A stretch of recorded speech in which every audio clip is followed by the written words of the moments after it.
Hi there, my darling humanoids, androids, reptiloids, asteroids, or whatever way you like to identify yourself as.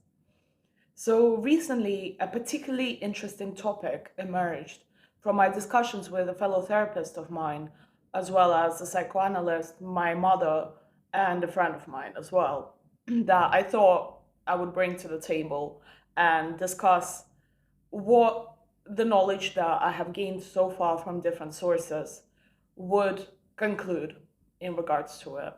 And the topic itself is all about the dilemma between emotionality and rationality, in a sense. It's all about the two, as it seems, leading schools of thought that are at odds with each other, where some teachings say that in order to achieve peak as a human being, one has to detach from their physical existence, from themselves being and possessing animal features such as instincts and emotions. Whereas on the other side, there are teachings in schools that instead, especially in the psychological field, speak of actually instead embracing the emotionality and everything that makes us human in order to achieve the peak state of humanity. As by the definition of those schools, humanity is essentially centered around empathy, understanding, and being able to relate to other people, which all obviously requires emotions. So, in this video, I wanted to discuss this dilemma, and I first wanted to give a little introduction about what those two different sides of the coin are, what they consist of, what they generally speak about. So, give you a general overview of both sides of the argument.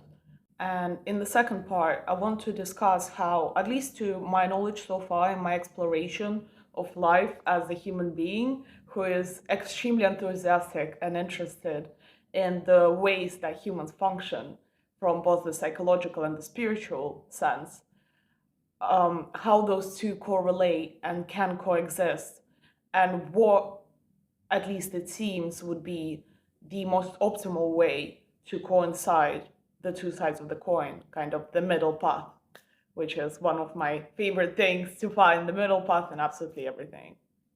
So, first of all, let's talk about the more ancient, at least as it seems, school of thought that dictates that in order to peak as a being, as a human on this planet, we need to overcome our animal nature, overcome emotions, overcome any attachments, and essentially progress ourselves to function automatically, almost at a machine level.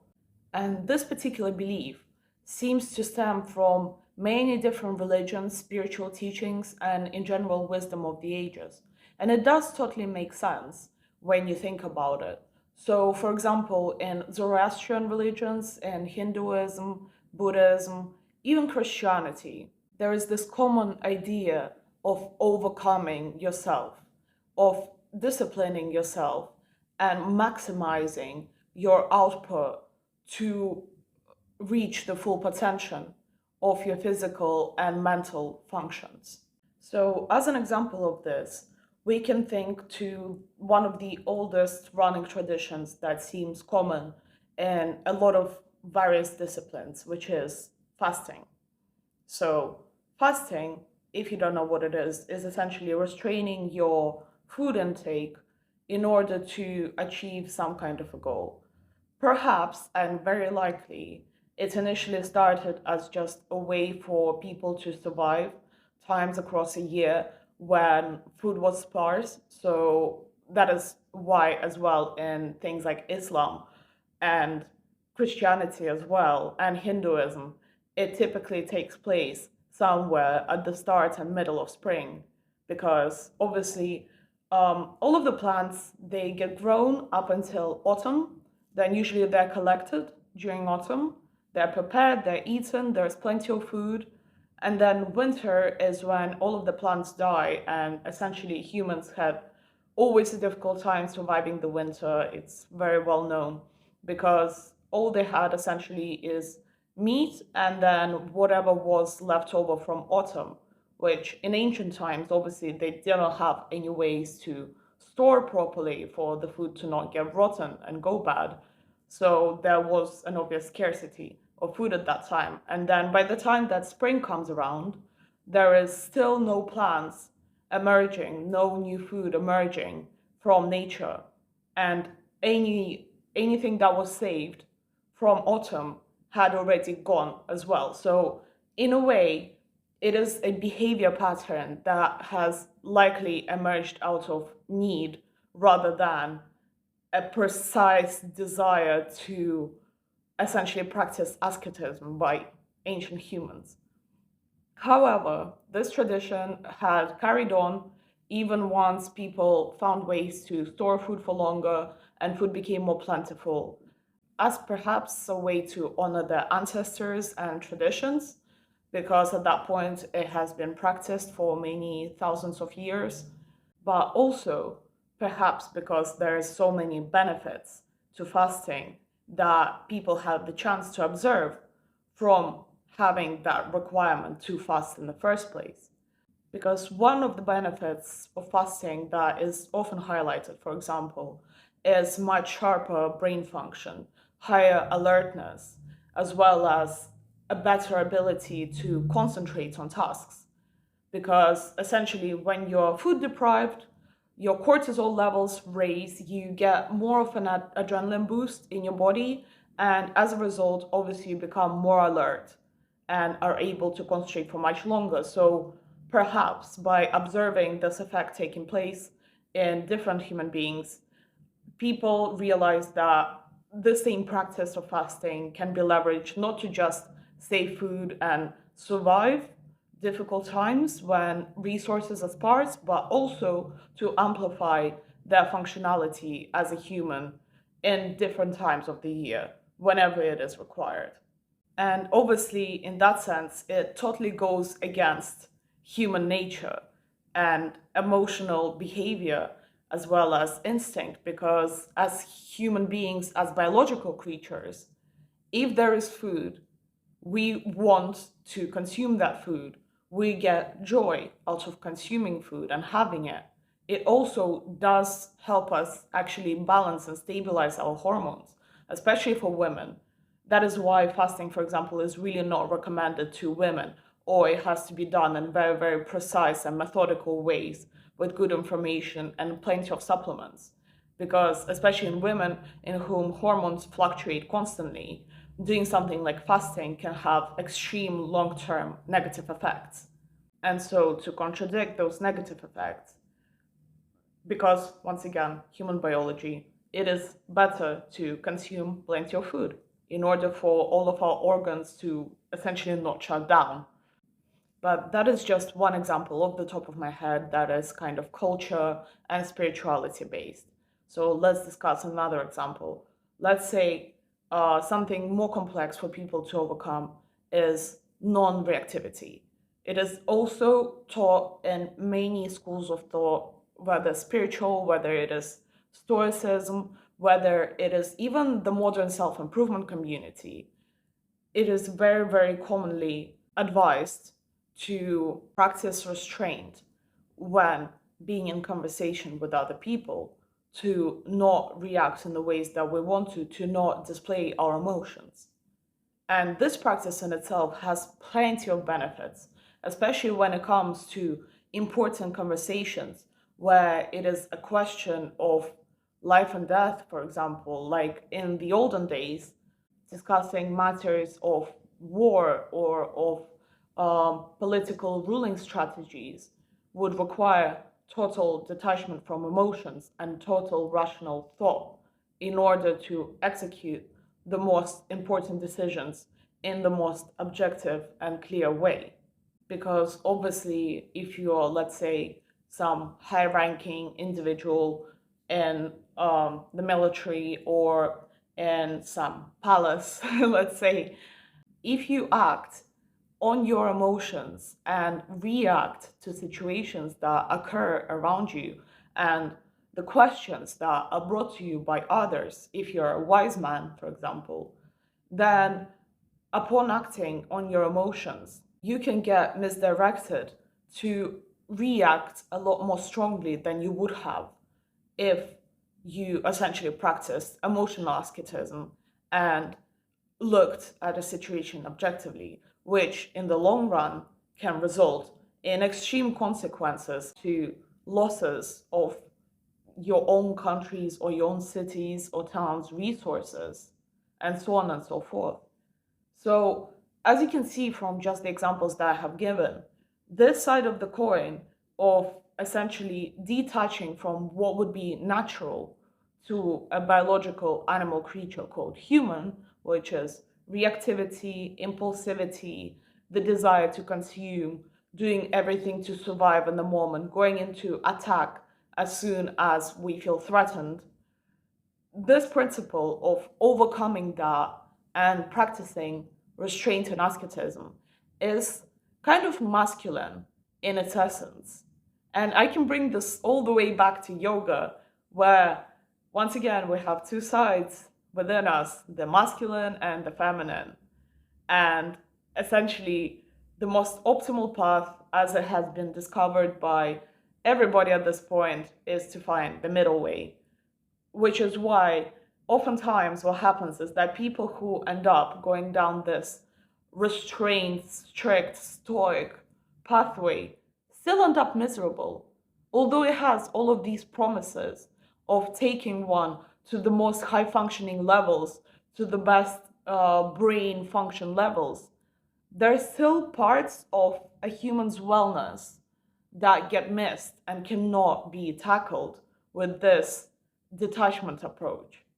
Because now let's transition to the other side of the coin, which is embracing your emotions and listening to your body, listening to your instincts, which is in a way more of a modern approach that has really become popular with psychology, therapy, and practices like that, that I believe ended up observing the state of the world and the state of human relations precisely that developed from that detachment aspiration of the prior years, and realized that what takes place because of detachment is the inability between human beings to properly empathize and relate to each other. And that is just the first issue. So, a lot of therapeutic practices are pretty much fully aimed nowadays at getting the person to actually feel the emotions and sensations that they're feeling in the moment, embrace them, and process them in a proper way. So, once again, it doesn't encourage reactivity, it doesn't encourage being irrational and being unreasonable. However, it also does not encourage fully detaching from your body, which, for example, yoga encourages or other religions encourage. In therapy, instead, what is commonly advised is that whenever an event takes place, one should really feel and see where within their body do they feel some kind of change come up.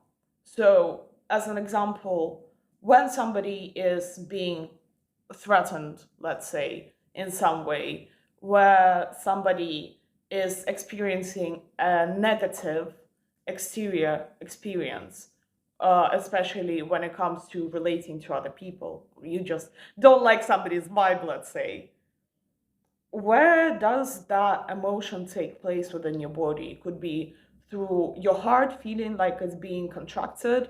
It could be the contraction of the throat.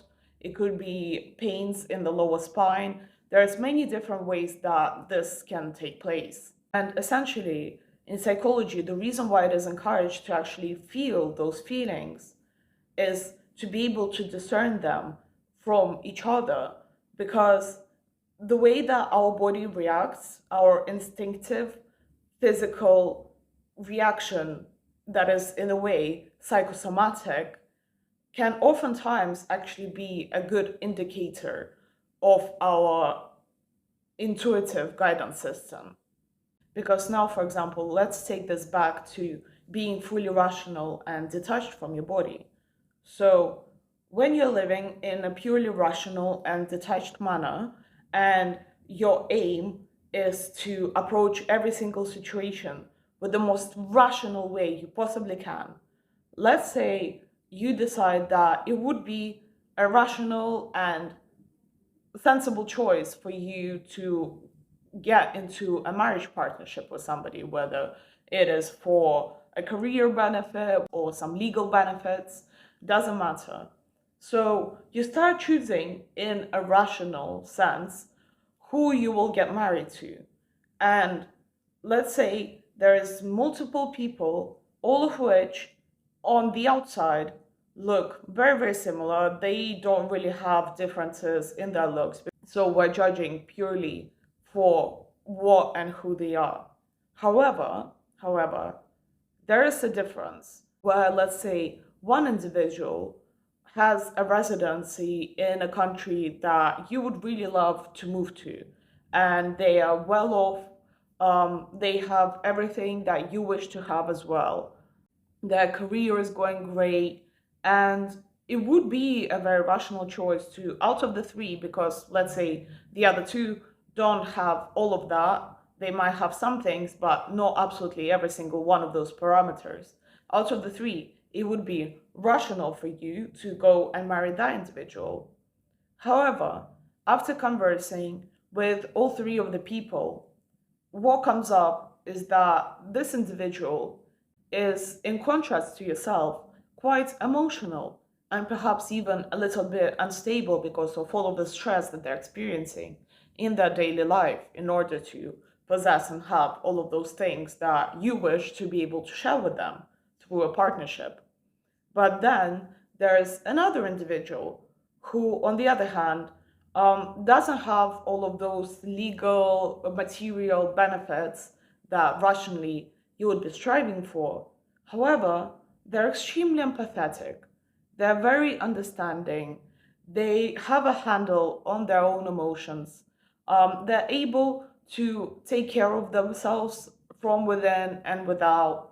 And because their priorities don't lay within the material realm, their priorities instead lay within the relational dynamics and within the general balance of their wellness, let's say, as well as emotional management. So, in a rational sense, if you're striving to achieve the most you can as a human within, especially a capitalist society, the rational choice would be that first individual. However, if you actually embrace your emotions and feel the way that your body feels around them, you might understand that there is actually maybe no sensations going on between you and the first individual, or whenever they, in the long run especially, end up getting emotional, freaking out, getting stressed, it really just builds this pressure on you. And as a result, although you are fully detached from your body and don't let your instincts control you, the thing is, those effects of that emotional weight and stress being put on you does add up over time. And that can instead cause long term consequences from a pileup of stress, which is starting from back pain, can go all the way to cancer, and so on and so forth. And on the other side, if you listen to your emotions and actually embrace your physical bodily existence, you might realize that around that second individual, you actually feel at ease. You feel so free. You feel like you can share any troubles that you're going through in your striving for peak performance. And they will be there to listen to you because they're not constantly overwhelmed. Yes, they might not have all of those rational benefits that you would desire to achieve more as quickly as possible. However, in the long run, there is the benefit of having a really great symbiosis between the two of you where there is an equal give and take, and they give what they can, which is their balance and which is their ability to handle situations in a calm and joyful way. And although, yes, you could say that, well, that would be a rational decision to choose the second person as well. Like, I'm not dumb. Obviously, I'm going to choose what is best for me.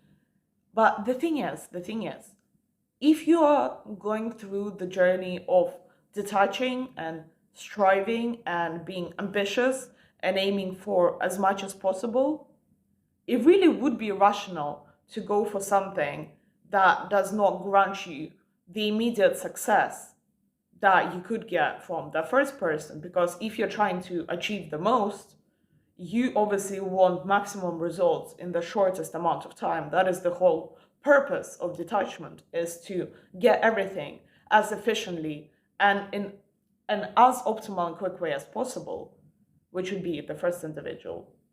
However, if instead you embrace your emotions, you actually choose the second person, you would not rationally be making the wisest decision, because it does not grant you all of the things that you were striving for in the first place. However, thanks to you actually listening to your instincts, which is the thing that actually strives for wellness and balance, is our instincts and our emotions and our physical being, our physical existence, because that is what is at the end carrying the us that we attribute ourselves with. In this sense, following your intuition and embodying your emotions and feeling what emotions represent what sensations in your body is an extremely good guidance system for the long run that may not grant you success immediately, but will ensure that on your path to success, you at least have ways to enjoy yourself and don't just run yourself into the ground. However, the other side of this idea of embracing your emotionality and instincts and intuition that is propelled by therapists and psychologists is that it can instead indeed restrain you in how much you're able to achieve as an intellectual and conscious being, because there's so many things and opportunities, especially in the modern world, that can very easily evoke fear within us, such as, for example, public speaking or attending some new educational institution or passing exams, even, or even applying for a job. There's so many things in our modern life that evoke fear within us. And if we're listening to our emotions, if we're taking the therapy approach, which is exactly what kind of kicked off this topic, is that I was discussing the idea of listening to our fears with a therapist, is that in therapy, technically, if something is evoking fear within you, then maybe you shouldn't be doing it. Maybe it's not good to do it, because why would you be causing excess stress to yourself? When instead you can just stay at home, stay at peace, stay in balance, just make yourself feel good. But the issue becomes is that if you're listening to that fear, is that you don't end up achieving as much as you could have possibly achieved through just persevering and pushing through in order to, over time, overcome those fears. Or, in addition to that, what can happen is that if we're just listening to our emotions and our bodies all the time, the thing is, once again, as biological animal creatures, we want as much food as possible. So if we really listen to our instincts, we would just be eating all the time with so much food around us, especially nowadays. All we would be doing is eating, because that would be following our instincts. Of course, at some points we would be full, but considering how calorie dense and nutritionally sparse modern food really is, chances are we would be eating and consuming a lot more food than we do when we are approaching consumption rationally and at least restricted by the economic factor or some aesthetic goals that we have for the way that we want to look or appear in this world. And as a consequence of obviously eating all the time, we would have certain health issues, we would potentially become overweight, have issues with our digestive health, with skin, so on and so forth. So that is exactly where this rational component is so crucial, and this component of overcoming is because from what I have discussed so far, it could appear that essentially, if you want to achieve something big, if you want to achieve goals, then be rational, detach, just be strict. And then if you want to have better relationships with others, then feel into your emotions, be more empathetic, and so on and so forth in those therapy concepts. But the thing is, one really cannot exist without the other when we get down to reality. Because if we're just constantly following our instincts and once again getting all of those negative consequences of just constantly over consuming things, let's say, and we're always only listening to our emotions, which when pushed to the extreme can end up in somebody fully isolating themselves from the world and society at large, because everything is so scary. When you really listen to yourself and when you become overly sensitive, when you let yourself become overly sensitive, you realize that everything is a threat. Technically, everything in this world is a threat, especially in the modern world where we have so many sounds and lights and people and conversations and information around us. Everything is a threat, so why not just lock ourselves in our house and hibernate for years, right? And as a consequence of that, can we really have good emotional relations with other people if we're locked in our room just constantly consuming stuff and hibernating? No, we can't.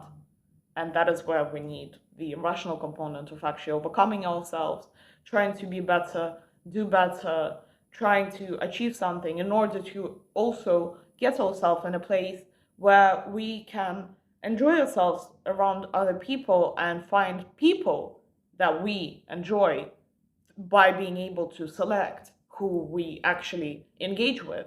Because if you take the passive stance, you're essentially at the mercy of whatever is happening around you. You can't control your environment.